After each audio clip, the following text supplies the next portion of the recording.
आओ हम सब आकर एक प्रण लें, पृथ्वी पर बढ़ती आबादी का बोझ ना डालें, पृथ्वी पर बढ़ती आबादी का बोझ ना डालें, इसके परिणामों से बच जाओगे, इसके परिणामों से बच जाओगे। ये वहम ना पालें, जनसंख्या विस्फोट से विनाश आएगा और सब कुछ अपने साथ ले जाएगा। पृथ्वी को बहुत आबादी की समस्या के प्रति जगाना है, दुनिया भर में तरक्की का ये संदेश फैलाना है, दुनिया भर में तरक्की का ये संदेश फैलाना है। धन्यवाद। कि सानू सारिਆਂ ਨੂੰ ਵੱਧਦੀ ਹੋਈ ਜਨਸੰਖਿਆ ਵੱਲ ਜ਼ਰੂਰ ਧਿਆਨ ਦੇਣਾ ਚਾਹੀਦਾ ਹੈ ਤੇ ਇਹ ਲੋਕਾਂ ਨੂੰ ਵੀ ਜਾਗਰੂਕ ਕਰਨਾ ਚਾਹੀਦਾ ਹੈ ਕਿ ਉਹ ਵੱਧਦੀ ਜਨਸੰਖਿਆ ਨੂੰ ਕੰਟਰੋਲ ਕਰਨ ਵਿੱਚ ਆਪਣਾ ਯੋਗਦਾਨ ਦੇਣ। We can build a world where every individual has freedom and resources to thrive. Let us come together, make informed choices, and work towards a future that ensures a balance between human well-being and the health of our planet Earth. Thank you. India becomes the first number in the overpopulation, approximately 142 crore of the population. So, increase in the birth rate and decrease in the death rate are the main reasons of overpopulation. World Population Day is celebrated to create awareness of population explosion. Thank you. Bharat में इतनी population क्यों बढ़ रही है या और जगह पे पॉपुलेशन क्यों इतनी बढ़ गई है? कारण यही होते हैं कि पॉपुलेशन वहीं पे बढ़ती है जहाँ पे रहने के लिए घर बना सके, धरती अच्छी हो, खाने को खाना अच्छा मिल सके, दूषित हवा ना हो और पानी पीने का पर्याप्त मात्रा में हो। भारत में ये सभी चीज़ें बड़े अच्छे से मिलती हैं, यहाँ का मौसम भी अनुकूल है, इसीलिए भारत में इतनी ज़्यादा पॉपुलेशन की बढ़ोतरी हुई। पहले इसके बारे में जिक्र नहीं होता था क्योंकि शुरू की एजेस में ये होता था कि जितने ज़्यादा लोग होंगे घर में उतनी ज़्यादा मदद होगी, उतने ज़्यादा पैसे आएंगे, उतने ज़्यादा साधन आएंगे घर में, इसलिए पॉपुलेशन बढ़ती गई। जो बड़ी पॉपुलेशन होती है, ज़्यादा पॉपुलेशन होती है, उसमें अनएम्प्लॉयमेंट रहती है। अब इस अनएम्प्लॉयमेंट में अगर हम वैसे एक अनुमान देखें तो एक अनुमान के अनुसार अगर 2040 तक भारत में देखें तो भारत में नौकरियां 27 करोड़ जॉब्स चाहिए। 2040 तक 27 करोड़ जॉब चाहिए।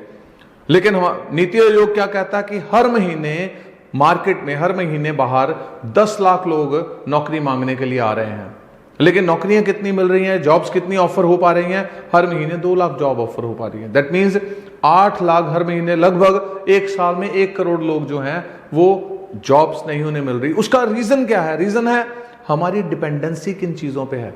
हम आज की डेट में हम 2 चीजों पे ही प्रेस अपॉन कर रहे हैं, हम 2 चीजों पे ही ज्यादा जोर लगा रहे हैं। एक तो एग्रीकल्चर ओरिएंटेड कंट्री अपने आप को कहते हुए हमारा सारा ध्यान है कि हम कृषि कर लेंगे, खेती बाड़ी कर लेंगे। दूसरा, हम सर्विस सेक्टर में जाना चाह रहे हैं। यही उस समय तक चीन में रहा था। चीन भी 1976 तक एग्रीकल्चर में रहा, चीन भी सर्विस सेक्टर में रहा, लेकिन 76 के बाद चीन ने अपने एक बड़ा शिफ्ट किया, एक चेंज की। चीन सर्विस सेक्टर से निकलकर चीन मैन्युफैक्चरिंग सेक्टर में आ गया। हमें भी अब इस सर्विस सेक्टर और एग्रीकल्चर सेक्टर पर खत्म नहीं होगा ये सेक्टर, इस पे डिपेंडेंसी कम करते हुए हमें भी आगे बढ़ते हुए हमें मैन्युफैक्चरिंग सेक्टर में आना होगा, जिसके लिए बड़ी अच्छी कोशिश पिछले कुछ सालों में हमारे देश में हो रही है, जो मेक इन इंडिया आया है।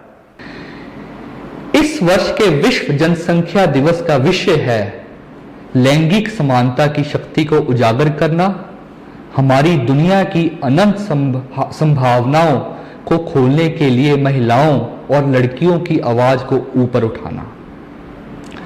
एक ऐसी दुनिया की कल्पना करें जहां हर कोई, सभी 8 अरब लोगों का भविष्य आशाओं और संभावनाओं से भरपूर हो।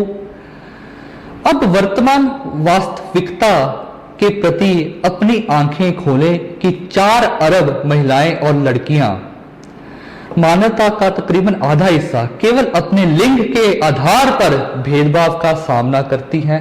विश्व जनसंख्या दिवस हमें हमारे धरती मां पर हम में से सभी 8 अरब लोगों के सपनों को साकार करने में मदद करने के लिए लैंगिक समानता को आगे बढ़ाने की आवश्यकता पर प्रकाश डालने का अवसर देता है। हम कह रहे हैं कि वर्ल्ड की पॉपुलेशन बहुत कंट्रोल में आ गई, अब ग्रोथ 1% का है भाई, 1% का ग्रोथ ही 8.5 करोड़ का ग्रोथ है।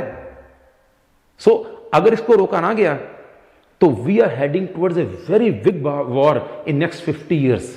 War of resources, war of water, war of food almost world में शुरू हो चुका है। अब देखिए यूरोपियन कंट्रीज जो थी, या अमेरिका था या कनाडा था, वहां आमतौर पे कभी दंगे वगैरह ये नहीं होते थे। अब हर चीज कॉस्टली हो रही है, तो जब थोड़ा सा शुरू होता है तो दुकानों में जो बड़े बड़े शोरूम्स हैं वहां पे लूट मच जाती है। बेसिकली 50 साल अगर आज के बाद इंतजार करो, आप कैलकुलेट करके देख लो। सो हर चीज के लिए एक लड़ाई होगी।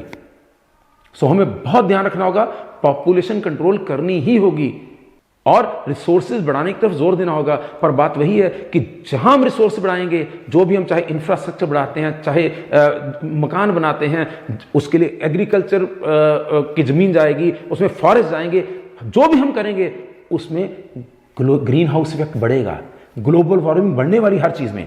आप देखिए ज़्यादा आबादी के कारण हमारा क्या होगा, हमारा लैंड खत्म हो गया, सब जगह शॉर्टेजेस चल रही हैं, नौकरियों की शॉर्टेज है, प्रदूषण है, जहाँ पे इंडस्ट्रियलाइजेशन होनी चाहिए वहाँ पे वो खेती की ज़मीन हमारी आबादी के कारण खाई जा रही है, वहाँ पे घर बन रहे हैं। तो मेरी इस समाज से अपील है कि इस वर्ल्ड पॉपुलेशन डे पे आज हम ये प्रण रहे हैं कि हमने अपनी आबादी को कंट्रोल करना है।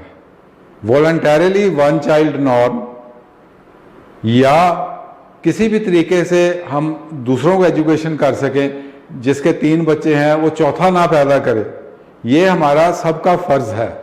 तो मैं यही अपील आप सबसे करूंगा कि आप आबादी रोकने का संदेश सब तक फैलाइए, नहीं तो वो दिन दूर नहीं है कि हम बिल्कुल बर्बाद हो जाएंगे और सरकार को जबरदस्ती आबादी रोकने के तरीके अपनाने पड़ेंगे। जय हिंद। नमस्कार। आज विश्व जनसंख्या दिवस के मौके पर मैं आप सबको ये कहना चाहती हूँ, बहुत साल हो गए हम लोग अपने पॉपुलेशन को एक प्रॉब्लम की तरह ही लेते आ रहे हैं, पर इस दिन पे मैं आपको कहना चाहती हूँ कि अब हम इस पॉपुलेशन को अपनी कमज़ोरी ना समझकर इसको स्ट्रेंथ में बदल दें, अपने लोगों को ज़्यादा से ज़्यादा स्किल बेस्ड एजुकेशन दें, उनको एम्प्लॉयमेंट अपॉर्चुनिटीज़ दें और अच्छी जो एजुकेशन दें, ताकि हमारी जो पॉपुलेशन है वो एक प्रॉब्लम ना रह के हमारे लिए एक स्ट्रेंथ बन जाए। Thank you.